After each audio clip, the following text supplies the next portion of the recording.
Kidhot jaga sang KSU mentakasni kila pen iya ke mesim cenrang. Habada ki sepangot ki pat karbi kila temu ban rabo dia ki arngot ki Khynnah masi.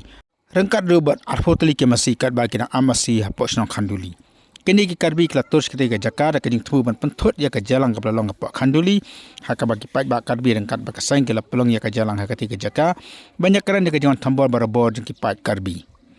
Dakan dia kejing selur jikit hot jaga sang KSU rengkat bagi pat bak. Nang senang jaga Khanduli ki pat karbi kena ban krad no nagatai ke Jakarta.